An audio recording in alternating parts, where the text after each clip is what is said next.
Bonjour tout le monde et bienvenue sur l'énergie du cœur pour cette nouvelle vidéo sur le thème du lâcher-prise. Alors aujourd'hui, on va parler de comment apprendre à prioriser. Car souvent ce problème apparaît lorsque ce que nous faisons justement n'est pas au service de ce qui est le plus important dans notre vie. Alors, premièrement, redonner du sens à sa vie.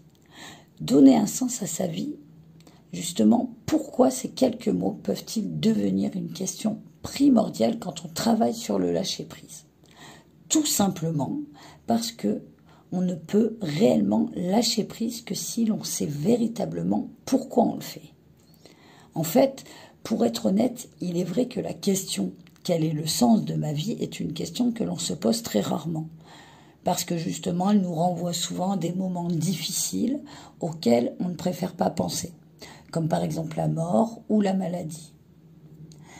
Mais regardez d'un peu plus près, il est tout à fait possible de donner un sens à notre vie chaque jour. En exerçant notre métier, en prenant soin de nos proches, en nous épanouissant dans l'amour ou dans la création. Nous pouvons en fait donner du sens à chaque acte que nous faisons.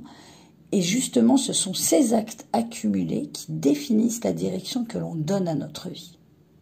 Alors l'inconvénient, c'est que trop souvent, nous nous contentons d'agir sans vraiment réfléchir au sens, à l'importance ou à la portée de nos actions et de nos relations. Par conséquent, nous nous perdons justement dans des actes et des rapports futiles, superflus et qui ne nous définissent aucunement. Et qui font justement que flatter notre vanité et notre image. Et c'est justement quand on se retrouve dans une situation difficile face à soi-même que nous nous rendons compte que notre vie manque cruellement de sens. Mais encore faut-il justement à ce moment-là se poser les bonnes questions afin de ne justement pas retomber dans les mêmes travers. Et réfléchir au sens de sa vie, c'est important. Justement, s'interroger sur le sens et la direction que l'on donne à sa vie permet en effet justement de lâcher prise plus facilement sur les éléments qui nous paraissent souvent après coup secondaires. Négliger justement cette question, c'est justement prendre le risque donc de s'épuiser à poursuivre des objectifs futiles pour s'apercevoir que parfois trop tard que l'on ne fait rien de bien important. Deuxièmement, ne pas avoir peur du vide. En fait, se poser toutes ces questions sur les relations et sur le sens de la vie, cela équivaut d'une certaine manière à se demander quelles sont mes vraies priorités. Autrement dit, en plus dramatique, ce serait si je devais mourir demain, quels sont justement les souvenirs, l'héritage que j'aimerais laisser. Car la plupart des gens s'aperçoivent, dans la douleur, qu'elle laisserait certainement une image bien trompée d'elle-même. Comme par exemple, d'être une femme gentille, certes, mais superficielle et seule. Et ce n'est finalement, et c'est justement finalement, excusez-moi, les gens se sont finalement jamais demandé quel était justement leur objectif de vie. Ce vers quoi ils avançaient. Et justement, ils se rendent compte qu'ils ne faisaient que combler justement des espaces vides, sans jamais réfléchir au pourquoi de ce vide. D'ailleurs, si la plupart des gens ont pris conscience de leur situation, s'ils avaient pris aussi conscience qu'ils n'étaient pas encore, que justement toutes ces situations de la peur du vide n'étaient pas encore résolues, ce qui serait déjà un pas vers le changement, leur aurait permis pas mal de choses. Et en fait, comment vous dire, combler justement les vides frénétiques nous permet justement parfois de ne pas nous poser trop de questions, de ne pas faire d'introspection et donc de ne pas souffrir. Car le vide fait peur, comme le lâcher-prise peut faire peur aussi. Et la plupart des gens se disent, si je ne fais rien, vais-je encore exister? Alors qu'il faudrait peut-être profiter justement de ces pauses pour faire le point. Vérifier que l'on avance toujours dans la direction que l'on s'était donnée, vers l'objectif que l'on s'était fixé, et justement vers la vie que l'on veut avoir et la personne que l'on souhaite devenir. Le vide, justement, c'est l'occasion de réfléchir posément dans une vie souvent justement trop occupée. Et ne pas avoir peur justement de cette introspection. En effet, se poser des questions sur le sens de sa vie nécessite de se poser lors d'un moment calme et de se servir de ce moment à bon escient. Mais encore faut-il ne pas avoir peur justement de regarder au fond de soi. Qui sait justement en effet ce que l'on va y trouver. Il est parfois plus facile de foncer tête baissée sans se préoccuper de qui l'on est vraiment. Et maintenant, dernier petit point, quel objectif dois-je me fixer? Il importe donc de profiter de ces pauses pour réfléchir à la direction que l'on veut donner à notre vie, afin justement de pouvoir lâcher prise sur ce qui n'est pas essentiel pour nous. Nous avons déjà justement précisé que cela signifie se donner des objectifs.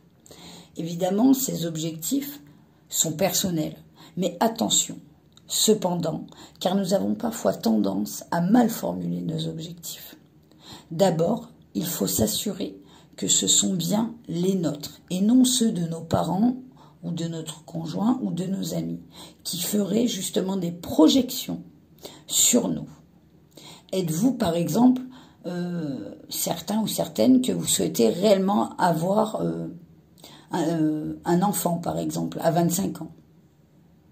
Est-ce que ces études de droit, est-ce que c'est vraiment ce que vous vouliez? Parce que souvent, voilà, vos amis, vos parents ou vos conjoints projettent justement leurs propres envies sur vous. Donc attention à ça. Attention justement à ce que les objectifs que vous mettez ne soient pas ceux des autres. Ensuite, nous devons faire attention au réalisme de ces objectifs. Car si nous arrivons à lâcher prise sur le superflu, mieux vaut faire en sorte que l'essentiel ne soit pas inatteignable. Alors oui, vous souhaitez être une rockstar, mais est-ce justement vraiment réaliste? Et pouvez-vous réellement mettre les moyens nécessaires à votre disposition pour atteindre ce rêve?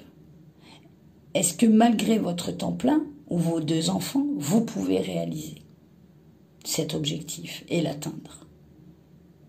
Ne serait-il pas plus satisfaisant de vous donner l'objectif, justement dans un premier temps, d'essayer déjà de créer un groupe qui joue et s'amuse ensemble les week-ends, avant justement de voir tout de suite les choses en très grand ou même en trop grand. D'autant que des objectifs trop ambitieux ont plus tendance à nous paralyser justement qu'à nous motiver, tout simplement parce que nous avons peur d'échouer. Et la peur peut justement vous mettre énormément de barrages. La peur peut vous créer des blocages, parce que la peur d'échouer, c'est une très grande peur et qui peut nous paralyser pendant très très longtemps. Alors la petite chose à retenir avant la fin de cette vidéo, donc comme je vous l'ai dit, c'est se fixer des objectifs réalistes. Quand on sait ce que l'on veut réellement, il est bien plus facile de laisser tomber sans trop de regrets ce qui ne correspond pas justement à nos objectifs.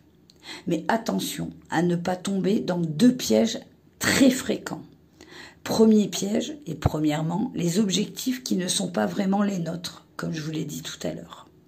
Et deuxièmement, les objectifs tellement ambitieux qu'ils en deviennent irréalisables. Donc, fixez-vous des objectifs réalistes, des objectifs qui vous conviennent à vous et qui ne sont justement pas la projection de vos amis ou de votre famille, et fixez-vous des objectifs réalisables. Une fois que vous saurez vos objectifs, faites les choses pas à pas. Voilà.